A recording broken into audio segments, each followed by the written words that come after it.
Yo yo yo! Salut les turfeuses, salut les turfeurs! Bienvenue pour un nouveau pronostic de Benoît Requin! Merci pour vos likes, pour vos commentaires. N'hésitez pas à vous abonner pour recevoir tous mes pronostics tous les jours.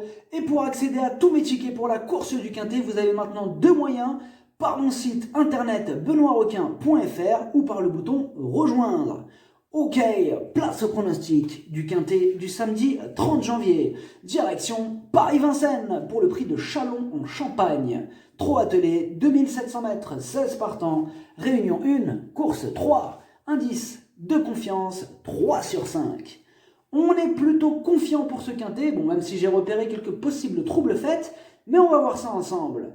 Petit retour sur le Quintet du vendredi 29 janvier. Le numéro 2, déclaré non partant, a fait place au numéro 12, mon cheval de complément. Et du coup, ce vendredi, dans mon pronostic, je vous ai donné le tiercé, le quartet, le quintet et le multi. Ça fait plaisir. Et pour les membres de mon site internet, ainsi que pour les membres du niveau Yo-Yo Total VIP, on a un ticket quintet désordre à 250 € qui est passé. On a le cheval du jour aussi, le coup de folie du jour. Pour les autres tickets multi en 5, etc., bon, on va pas les compter parce que là, les rapports, ils étaient pas si hauts pour le reste des paris. Ce mois de janvier, il monte à 14 554 € de gains et au total, depuis le mois d'octobre, on a atteint 63 386 € de gains. On vise les 100 000 €. Vous avez deux moyens pour récupérer mes tickets pour la course du Quintet: par mon site internet benoîtrequin.fr ou par le niveau Yo-Yo Total VIP en passant par le bouton rejoindre. Ok, c'est parti, on commence le pronostic et on commence avec le numéro 1, Say That Again. C'est le moins riche de la course, mais les carottes ne sont pas encore cuites, comme le prouve d'ailleurs sa dernière troisième place. Attention à lui. On écoute Björn Goop. Say That Again a bénéficié de circonstances favorables en dernier lieu. Il ne pouvait pas vraiment suivre le rythme très soutenu au début et il a doublé des chevaux fatigués pour finir. Il est toujours en forme mais un peu vieillissant. Le rallongement de la distance ne va pas l'avantager. La 5e place me satisferait. Le numéro 2, Belphégor du Page. La régularité ne fait pas partie de ses principales qualités. À ce niveau, sa marge de manœuvre est réduite. Il n'aura pas le droit à l'erreur pour espérer se mêler à l'emballage final. On écoute Hugues Lecoq. Belphégor du Page est très bien le matin. Cela s'est mal passé dans le prix d'Herbray. Nous sommes allés vite au début et je me doutais que la fin de course serait pénible. Il s'adapte à toutes les distances. C'est un cheval qu'il faut cacher. Avec un parcours à sa convenance, il est capable de finir dans le Quintet. Le numéro 3, Calimero du Tilleul. C'est un spécialiste de la disqualification, mais attention, quand il reste au trot, il est capable de fin de course tranchante, tout ou rien. On écoute Jean-Williams Allais. Calimero du Tilleul était trop gazé en dernier lieu, même avant le départ. Depuis, il couche dehors. Cet engagement est intéressant. La distance lui est égale. S'il s'élance correctement et s'il peut se faire ramener ensuite, alors il est capable de se réhabiliter. Il aura un peu de poids devant et déféré des postérieurs. Le numéro 4, Chronos d'Ameline. Il vient de remettre les pendules à l'heure après une série de 2 échecs consécutifs.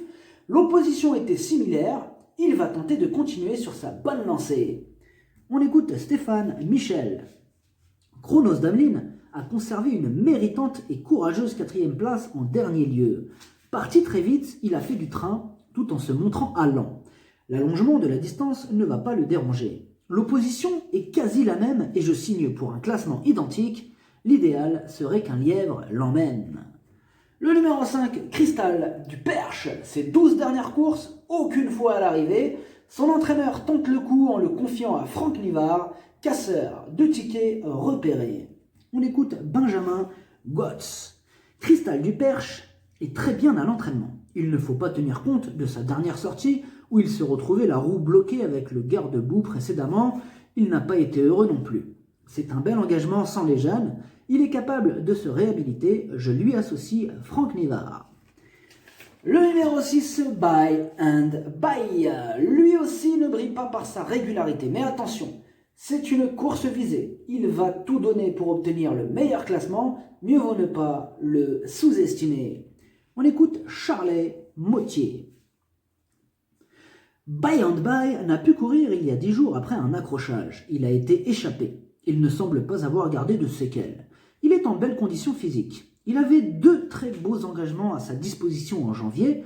On a loupé le premier, on va essayer de se reprendre. Il a besoin d'un bon parcours. Le numéro 7, Carioca, il a la pêche. Il a remporté ses 2 dernières courses.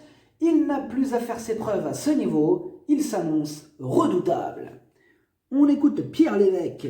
Carioca vient d'aligner 2 victoires sur les parcours de vitesse. Revenir sur plus long ne sera pas un problème. Il a surtout besoin d'un déroulement de course favorable.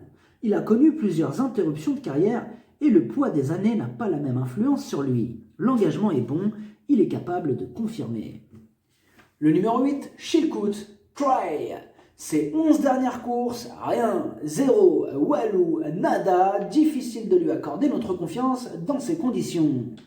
On écoute Alexandre Buisson. Chilkoot Try n'a pu être jugé lors de sa dernière sortie. Il s'est accroché avec un rival peu après le départ. Il était parfait au travail. Les conditions sont intéressantes, même si je le préfère sur plus court. Je pars un peu dans le flou par rapport à sa dernière sortie. C'est sa catégorie, mais il va falloir longer le rail. Le numéro 9, Chistera. Elle enchaîne les échecs, on a surtout besoin qu'elle nous rassure. On écoute Olivier à Raffin. Chistera a connu des petits problèmes de santé cet automne. Elle n'a qu'une course dans les jambes en province le mois dernier. C'était propre, mais elle risque de manquer d'un peu de rythme. Elle a un peu de mal à retrouver son niveau de l'été dernier. Je serais déjà satisfait de l'avoir accroché une petite place. Le numéro 10, Ciel d'Azur, entraîné par le champion de ma liste rouge, Franck Leblanc, et piloté par le terrible Jean-Michel Bazir, mieux vaut ne pas le condamner sur son dernier échec qui comporte des excuses, car il y a de la revanche dans l'air. On écoute Franck Leblanc. Ciel d'Azur a accusé le coup lors de sa plus récente tentative. De plus, il a affronté des jeunes et des étrangers. Il a repris de la fraîcheur à la campagne et va se présenter dans de meilleures conditions. L'engagement est idéal face uniquement à de vieux Français. Logiquement, il ne devrait pas sortir des 3 premiers. Le numéro 11, Capital, Charme. Il reste sur 4 disqualifications consécutives. Bon, il a le moteur pour bien figurer à ce niveau, mais son caractère prend souvent le dessus. Et comme d'habitude avec Capital, Charme, tout sera une question de sagesse. On écoute Grégory Torel. Capital Charme est toujours aussi imprévisible. S'il a parfois joué de malchance, il a aussi fait preuve de mauvais vouloir. Sa forme ne fait aucun doute. Samedi, il découvre des conditions de course très favorables. Il lui suffirait de se montrer appliqué pour prendre une part active à l'arrivée. Je me garderai de tout pronostic. Le numéro 12, Calypso. Calypso à Vinoir. Pur jument de trop montée, totalement ferré. Énorme non.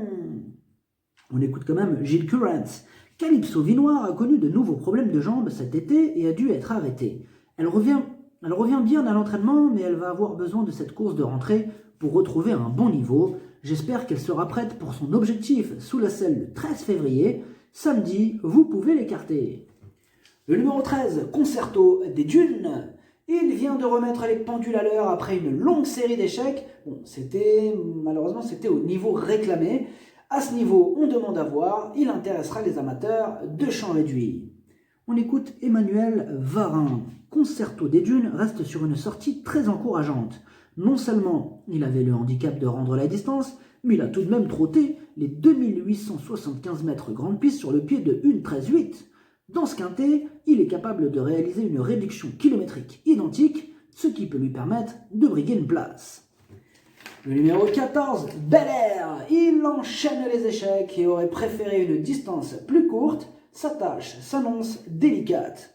On écoute Franck Boismartel. Bel Air m'a déçu lors de sa dernière course à Cagnes-sur-Mer, où il découvrait pourtant des conditions favorables. Il a mal voyagé, ce qui explique peut-être cette contre-performance. Il n'a pas de bons engagements dans l'immédiat. Il est plus à l'aise sur les 2100 mètres. Il n'aura pas la partie facile. Le numéro 15, Comte des Titets. Ses 3 dernières sorties sont excellentes. Il est dans sa catégorie. Il sera confié à Johan Le Bourgeois. Tous les feux sont au vert. On écoute Sylvain Marmion. Comte des Titets a réalisé une très belle performance le 21 janvier sur les 2100 mètres grande piste. Il a été battu sur une pointe. Il a fait le boulot. Il n'a pas couru en décembre en prévision de l'enchaînement de ces 2 courses qui sont très intéressantes. Il sera aussi bien sur les 2700 mètres. On va le résiner au postérieur. Le numéro 16, Braco. Il a le défaut de ne pas toujours répéter ses bonnes sorties, mais il fait face à un engagement sur mesure à 1000 € du plafond des gains. Il ne devrait pas rater un si bel objectif. On écoute Antoine Dabouy. Braco s'attaquait à forte partie dernièrement, mais il m'a plu. Il avait du bon gaz. Il y a un moment que nous avons repéré cet engagement réservé uniquement à des 9 et 10 ans. C'est sa course du meeting. Nous ne sommes pas les seuls à l'avoir mis. Nous ne sommes pas les seuls à l'avoir visé, mais mon cheval est très bien, il a une belle carte à jouer. Le pronostic, ça donne 10, 7, 15, 16, 4, 6, 3, As, cheval de complément le 5, si jamais il y a un autre nom partant et ça peut arriver, le 2. Merci d'avoir suivi cette vidéo, n'hésitez pas à vous abonner pour recevoir tous mes pronostics tous les jours. Et pour accéder à tous mes tickets pour la course du Quintet, vous pouvez passer par mon site internet benoîtrequin.fr ou par le bouton rejoindre sur le niveau Yo-Yo Total VIP. À jouer avec modération, bonne chance, chopez-le moi, ciao.